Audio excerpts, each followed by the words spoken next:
Leaving you was the most brilliant decision of my life." The words cut through the music, the laughter, and the clinking glasses.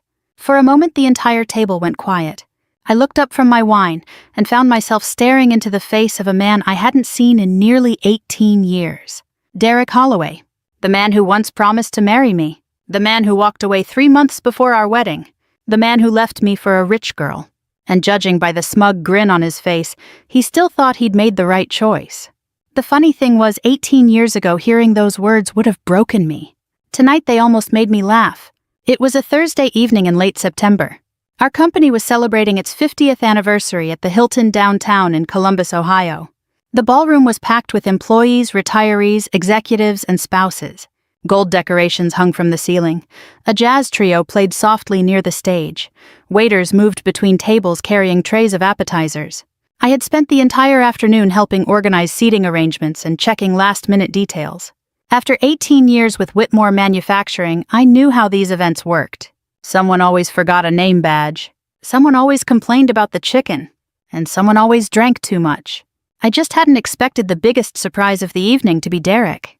I was standing near the bar talking with 2 co-workers when I heard a familiar voice behind me. "Patty Lawson." I turned around. For a second, I honestly thought I was imagining things. Derek looked older, of course. We both did. His hair had thinned around the temples. The confident college athlete I'd fallen in love with had become a middle-aged businessman with an expensive watch and carefully maintained smile. But it was definitely him. "Derek," he laughed. "Wow." Neither of us moved for a moment. Then he glanced at my employee badge. His smile widened. "Still here, huh?" I wasn't sure what he meant. Then I realized. Whitmore Manufacturing. The same company where I'd worked for nearly 2 decades. To him, it probably looked like I'd spent 18 years standing still. "I like my job," I said. "Sure." The way he said it made my stomach tighten. Not because it hurt. Because it reminded me exactly why I'd eventually stopped missing him. One of my coworkers politely excused herself. The other suddenly became very interested in checking her phone. Derek took a sip of whiskey. Then he said it, loud enough for everyone nearby to hear. "Hi, forgotten employee." A few people turned. I saw uncomfortable smiles, embarrassed glances. The kind people exchange when they know someone has crossed a line. Derek didn't seem to notice. Or maybe he didn't care. "Still working the same kind of job after all these years?" he asked. I kept my voice calm. "I've done pretty well." "Really?" He laughed again. "I guess success means different things to different people." There it was. The same arrogance. The same need to prove he was winning. Some people never outgrow high school. I took a sip of wine. "I suppose that's true." Derek shook his head. "You know, Brittany and I were talking recently." That caught my attention. Brittany, the woman he'd left me for. The wealthy daughter of a real estate developer from Cincinnati. The woman who had inherited more money before turning 30 than most people earned in a lifetime. "We were wondering what happened to you." I almost smiled. No, they weren't. People who are truly happy don't spend 18 years wondering about someone they left behind. Still, I let him continue. He raised his glass. "Honestly, I already knew I wasn't going to enjoy the next sentence. Leaving you was the most brilliant decision of my life." A few nearby guests visibly cringed. One older woman nearly dropped her fork. Even Derek's own smile looked forced afterward, like he'd practiced the line on the drive over. The strange thing was I didn't feel angry. Not really. Mostly I felt embarrassed for him. Because while Derek was busy reliving a breakup from nearly 2 decades ago, I had spent those same years building an actual life. Before I could respond, another voice interrupted. "Derek," a woman approached from across the ballroom. "Brittany." She looked elegant. Designer dress. Perfect makeup. Diamond bracelet. The whole package. Yet there was something tired behind her smile. Something restless. She wrapped an arm around Derek. "Everything okay?" "Just catching up with an old friend." The word friend nearly made me choke. Brittany looked me up and down. Not rudely. Just curiously. Like she was trying to understand why her husband was so interested in speaking with me. Then Derek looked at my name badge again. His grin returned. "Patricia Lawson, Senior Administrative Coordinator." He emphasized the title. Wow. I knew exactly what he was doing. Trying to make it sound small? Trying to remind everyone that he considered himself more successful. A younger employee standing nearby shifted uncomfortably. I felt bad for her. She probably wished she were anywhere else. Then Derek leaned slightly closer. "Tell me something." What? Do you ever wonder what your life would have been like if I'd stayed? There it was. The question he'd been carrying around for 18 years. Not because he cared about the answer. Because he needed reassurance. I looked at him carefully. For the first time all evening, I noticed something beneath the confidence. A crack. A tiny one. But it was there. People who are truly secure don't ask questions like that. I smiled. A genuine smile. And suddenly I understood exactly how to answer him. Actually, I said, I'd like you to meet my husband. The confidence vanished. Not completely. Just enough to notice. Derek blinked. Your husband?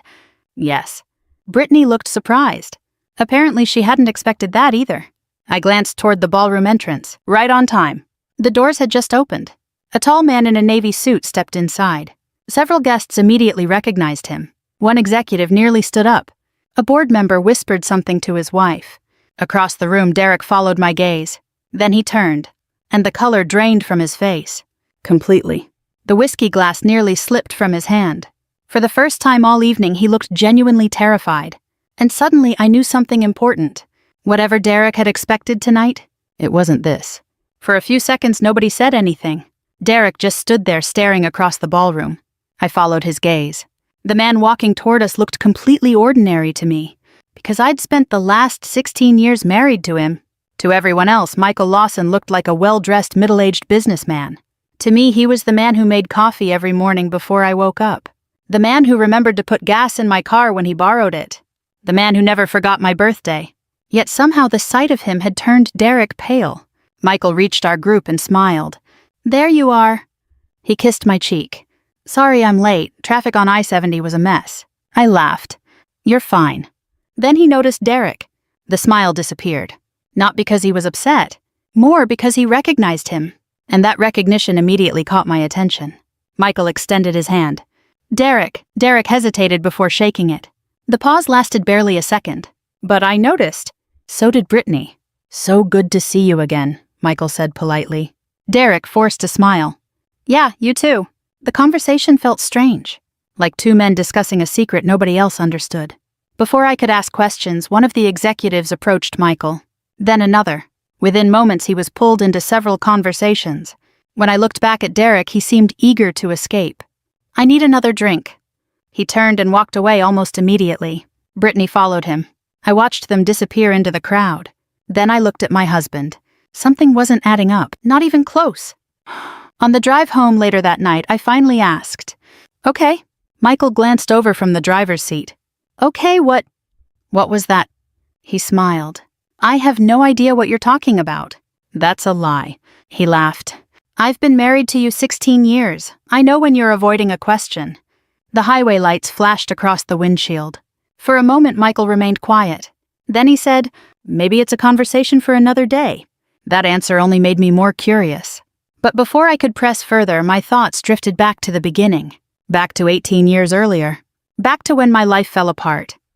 I was 28 years old when Derek ended our engagement. 3 months before our wedding. 3 months. That's all. The invitations had already been mailed. The church had been booked. My dress was hanging in my mother's guest room. I still remember the exact day. June 14th. A Saturday afternoon. The weather was beautiful, which somehow made everything worse. Derek asked me to meet him at a coffee shop near Easton Town Center. At first I thought we were discussing wedding plans. Instead, he sat across from me and said words I'll never forget. I don't think we should get married. Just like that. No warning. No discussion. No explanation that made any sense. At least not at first. The truth came out later. Her name was Brittany Collins. 24 years old. Beautiful. Wealthy. Connected. Her father owned commercial properties throughout central Ohio. Her family belonged to country clubs I'd never even visited. Within weeks, Derek was publicly dating her. 2 months later, our wedding date arrived. Instead of walking down the aisle, I sat on my mother's porch, drinking coffee and trying not to cry. People always talk about heartbreak. What they don't talk about enough is embarrassment. The phone calls. The canceled reservations. The questions. The pity. I hated all of it. For a while, I couldn't walk into a grocery store without wondering who knew. My mother tried to help. So did my sister. But there wasn't much anyone could say. I felt replaced. Simple as that. A rich woman had entered the picture, and I lost. At least that's what I believed back then. Life got harder after that. Much harder. I sold the wedding dress, canceled the honeymoon reservation, moved back into my mother's small ranch house outside Columbus. At 30 years old, I was sleeping in my childhood bedroom again. That wasn't exactly how I'd pictured adulthood. Money became tight, really tight. I worked 2 jobs, sometimes 3. There were months when I counted every dollar before buying groceries. Months when replacing a broken tire felt like a financial emergency. Yet somehow those difficult years taught me something important. People reveal their character when life gets uncomfortable, including you. You learn what you're capable of. You learn what actually matters. And eventually, if you're lucky, you learn that survival isn't the same thing as failure. Around that time, I got hired at Whitmore Manufacturing. Entry-level administrative position. Nothing glamorous, just steady work. Reliable paychecks. Health insurance. Looking back, it saved me. Not because of the job itself, because of the people. One of those people changed my life. His name was Michael Lawson. At the time, he worked for a regional logistics company that partnered with Whitmore. The first time we met, I barely noticed him. A polite guy dropping off paperwork. That's it. Then my mother had surgery. Complications kept her hospitalized longer than expected. I was exhausted, stressed, running between work and the hospital every day. One afternoon, I burst into tears in the parking lot, completely out of nowhere. I'd been holding everything together for so long that eventually the pressure won. Michael happened to walk outside right then. He didn't offer advice, didn't try to fix anything. He simply sat beside me and listened. Sometimes that's enough. We became friends, then close friends, then something more. There were no dramatic declarations, no grand gestures, no expensive gifts, just consistency, kindness, trust, the things I used to underestimate. 3 years later, we got married. And for 16 years, Michael never once gave me a reason to doubt him. Not one. That's why Derek's behavior at the party bothered me. Because while Derek had spent years measuring success through money and appearances, Michael represented everything he never understood. The next Monday morning, I was organizing files at work when my phone buzzed. A text message. Unknown number. I opened it. The message contained only 6 words. We need to talk, alone. No greeting. No signature. Nothing. But I already knew who sent it. Derek. And somehow I had a feeling the real story was finally about to begin. The text sat on my phone screen for almost a full minute. We need to talk, alone. I stared at it while sitting at my desk. Outside my office window, a delivery truck was backing into one of the loading docks. Forklifts moved across the yard. Employees walked between buildings carrying clipboards and coffee cups. Everything looked normal, but my morning suddenly wasn't. I typed a reply. What's this about? 3 dots appeared almost immediately, then disappeared, then reappeared. Finally, his answer arrived. Please, just 10 minutes. That wasn't like Derek. The Derek I remembered never asked. He announced. He bragged. He assumed. This felt different. I wasn't sure whether I should be curious or concerned. Around lunchtime, I called Michael.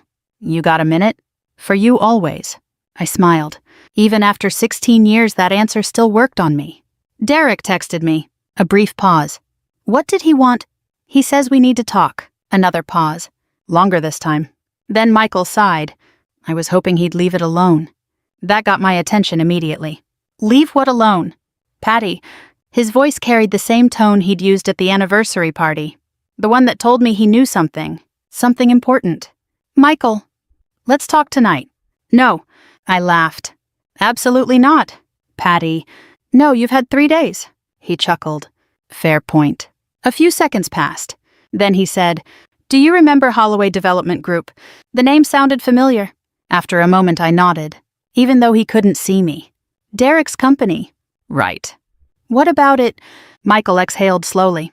5 years ago, they nearly went bankrupt. I sat up straighter. What? Nobody knows that. My heart skipped. Nobody. That's not exactly the kind of word you throw around casually. What happened? Michael lowered his voice. Bad investments. The story came out piece by piece. 5 years earlier, Derek had expanded aggressively. Too aggressively. He borrowed heavily, purchased commercial properties, made speculative investments, assumed the market would continue rising. Then several projects failed. A major tenant left one property. Another development stalled. Within months, millions of dollars were tied up. Debt started piling up. Banks got nervous. Investors pulled back. And Derek found himself facing financial disaster. How bad? I asked. Very bad. I leaned back in my chair. That certainly wasn't the image Derek projected. The man I saw at the party acted like he'd spent the last 2 decades winning at everything. Apparently, appearances weren't the whole story. How did he survive? Michael laughed softly. That's the interesting part. Turns out Derek's salvation came from an unexpected source. Michael's family. His father had built a successful commercial investment company decades earlier. Not flashy, not famous, just steady. The kind of business that quietly becomes powerful without attracting attention. When Derek's company began collapsing, Michael's family investment group stepped in. Not publicly. Privately. They purchased debt, restructured obligations, acquired ownership interests, and essentially saved Derek from financial ruin. I sat there speechless. You're kidding. No. And Derek knows this. Oh, he knows. Suddenly everything about the party made more sense. The nervous look, the pale face, the awkward handshake, all of it. Derek hadn't been shocked because Michael was wealthy. He'd been shocked because Michael knew exactly how fragile his empire really was. There's more. Of course there was. There always is, Michael continued. The commercial office complex where Derek's headquarters are located. Yeah, our family owns 40% of it. I laughed out loud. Actually laughed. Not because it was funny.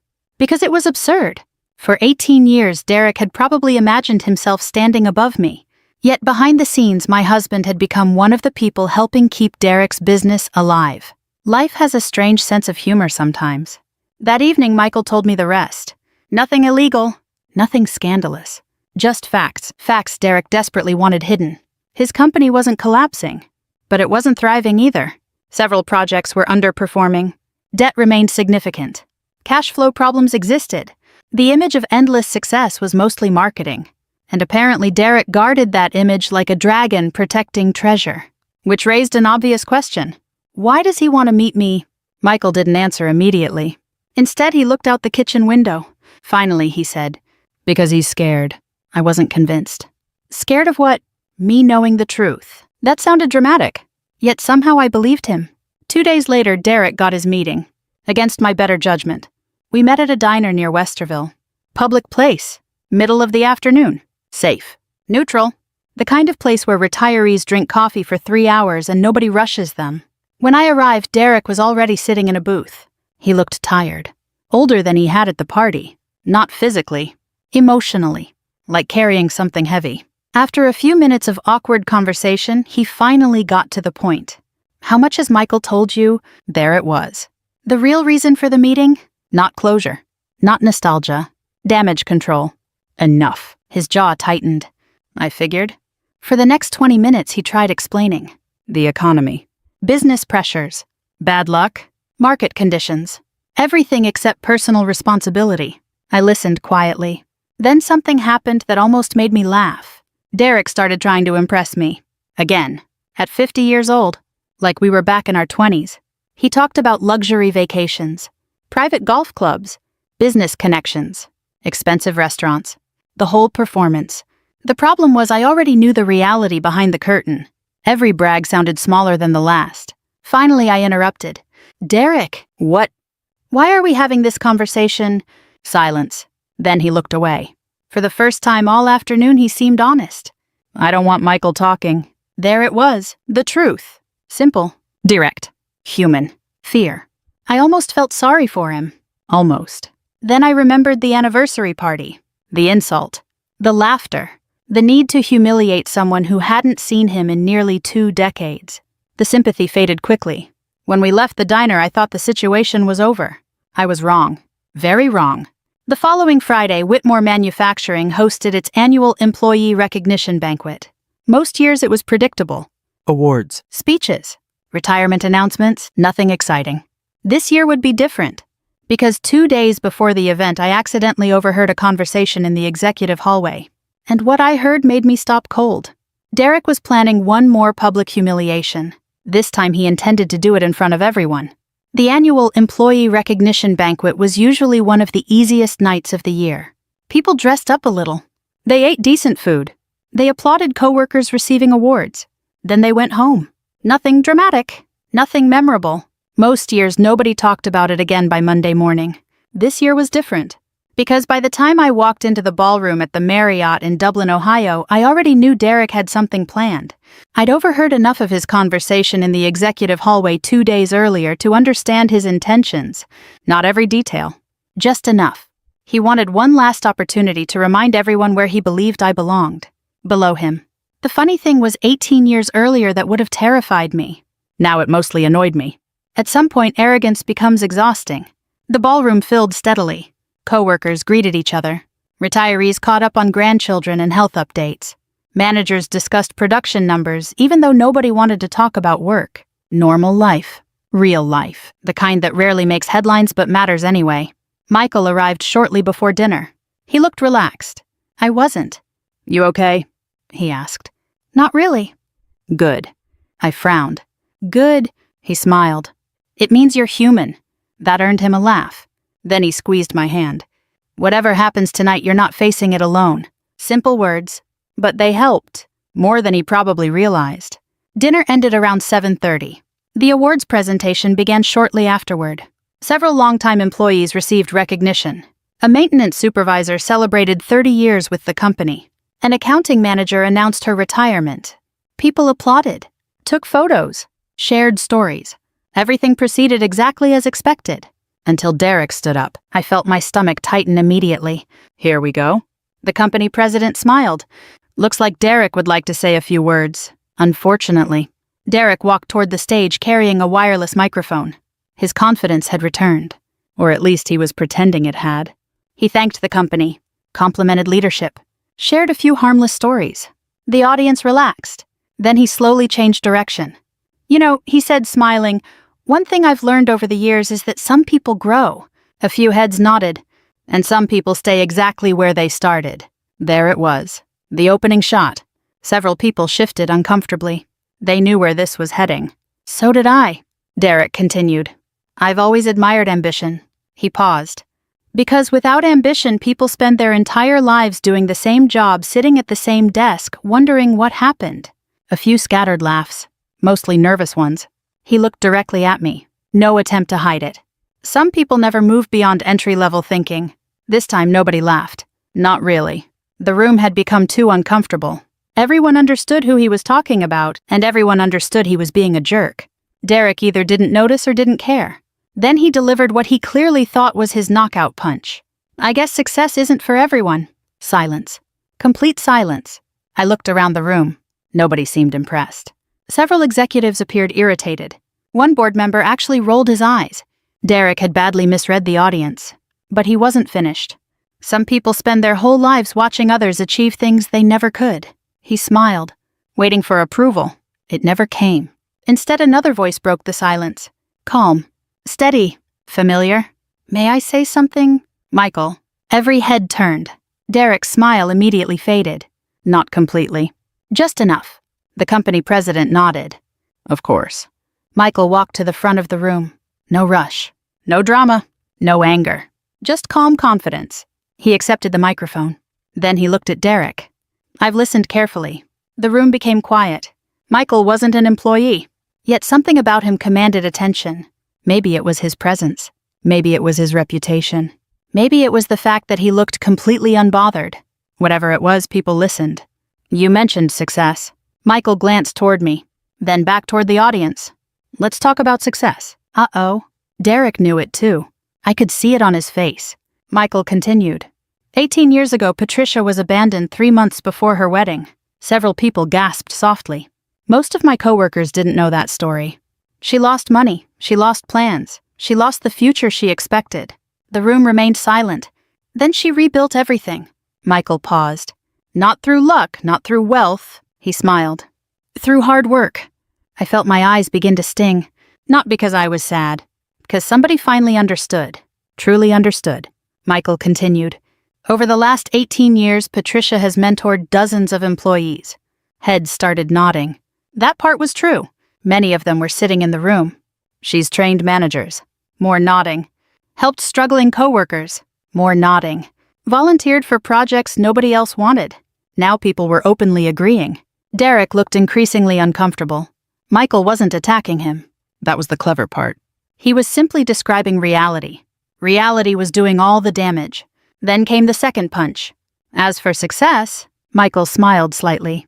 I find it interesting when people define success entirely by appearances. Derek's face tightened.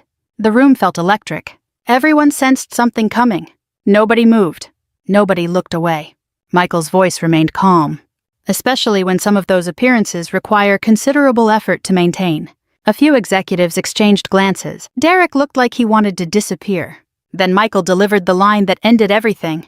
The strongest people I know don't need to remind others how successful they are. Silence. Pure silence.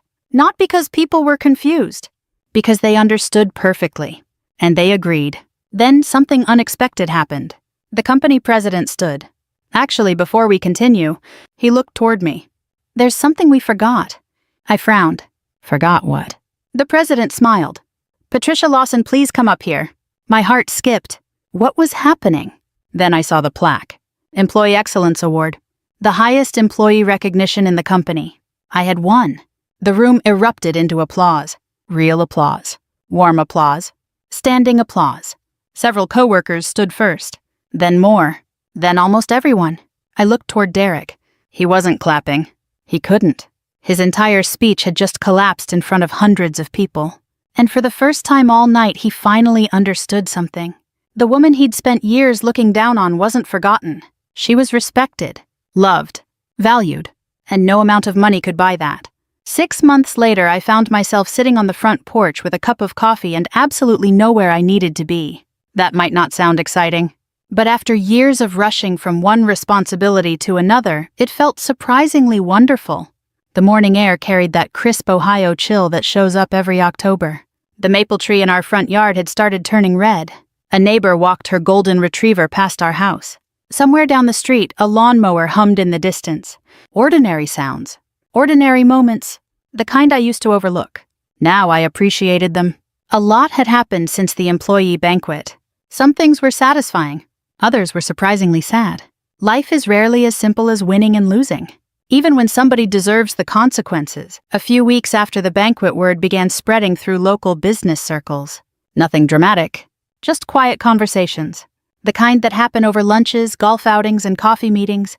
Derek's company wasn't doing nearly as well as people thought. That wasn't because of Michael, or me, or anything that happened at the banquet. The problems had existed for years. Most people simply hadn't known about them. Several projects continued struggling. Investors became nervous. Partnership opportunities started drying up. When confidence disappears, business gets difficult in a hurry. Derek eventually resigned from several leadership positions. Publicly, he called it a strategic decision. Privately, everyone understood what it really meant. As for Brittany, she wasn't around much anymore. The last thing I heard was that they were spending more time apart than together. I didn't ask questions. I wasn't interested. For a long time, I imagined revenge would feel exciting, victorious, maybe even a little sweet. The truth was more complicated. Watching someone face the consequences of their choices wasn't nearly as satisfying as I expected. Mostly it felt quiet, like finishing a chapter you never wanted to read in the first place. One Saturday afternoon, I ran into an old friend from my 20s, Janice. We hadn't spoken in years. She recognized me at a grocery store in Westerville. We spent 20 minutes talking near the produce section. Eventually, she smiled and said, "You know something?" "What?" I always thought Derek was the lucky one. I laughed. "Really?" "Back then, absolutely." That surprised me. Janice shook her head. Then I saw what happened over the years. She reached for a bag of apples. "You built a real life." The comment stayed with me long after we said goodbye. Because for years I'd secretly believed the opposite. Not consciously. Not every day. But somewhere deep inside, a small part of me had carried the old wound. The belief that I wasn't chosen. That I lost some kind of competition. That Derek picked someone better. It sounds silly saying it out loud. Especially at 46. Yet old hurts don't always disappear when we want them to. Sometimes they linger quietly. Waiting. Looking for opportunities to remind us they're still there. The difference now was that I no longer believed them. A month later, Michael and I drove to my mother's grave. She'd been gone for almost 7 years. The cemetery sat outside Columbus near a small church she'd attended most of her life. The grass was neatly trimmed. The sky was clear. The kind of peaceful autumn afternoon she would have loved. We brought fresh flowers. After placing them beside the headstone, Michael walked a short distance away to give me some privacy. I stood there quietly. thinking, remembering, missing her. My mother never liked Derek. She was polite, always polite, but she saw things I didn't. One evening, years before the broken engagement, she asked me a question. I remember it perfectly. Does he make you feel appreciated? At the time, I thought it was a strange thing to ask. Now I realize it was probably the smartest relationship question anyone had ever asked me. Not loved, not admired, appreciated. There is a difference. Love without appreciation eventually becomes selfish. My mother understood that. I didn't. At least not yet. I finally get it now, Mom, I whispered. The wind moved gently through the trees. For a moment, it almost felt like she was listening. On the drive home, Michael reached over and squeezed my hand. Neither of us said much. We didn't need to. Some conversations happen without words. A few weeks later, something unexpected happened. Derek called. I almost didn't answer. Almost. But curiosity won. Hello. For a second, neither of us spoke. Then he cleared his throat. Patty. His voice sounded different. Smaller somehow. Hi, Derek. Another pause. I just wanted to say something. I waited. I was wrong. Simple words. But they sounded difficult for him. Very difficult. I didn't rescue him from the silence.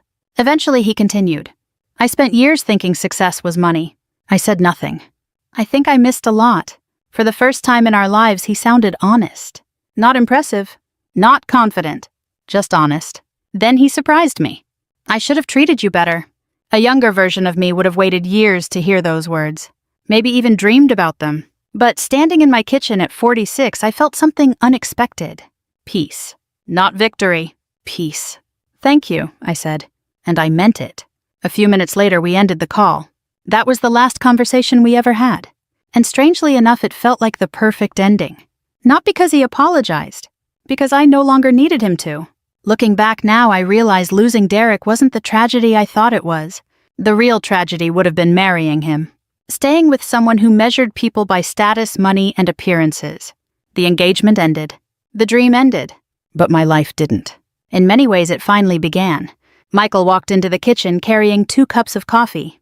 Thinking again. I smiled. Maybe. He handed me a mug. Good thoughts. The best kind. We stood by the window together. Comfortable. Quiet. Happy. And that's when it finally hit me. The greatest revenge wasn't making Derek regret leaving. It wasn't watching his confidence crumble. It wasn't hearing an apology. The greatest revenge was building a life so full, so meaningful, and so genuine that his opinion no longer mattered. Sometimes the person who walks away isn't stealing your future. Sometimes they're clearing the path for the future you were supposed to have all along. If you've ever had to rebuild after heartbreak, disappointment, or betrayal, I hope this story reminds you that your life isn't defined by who leaves. It's defined by what you choose to build afterward. Thank you for spending this time with me. And if this story meant something to you, I'd love for you to join me again for another one.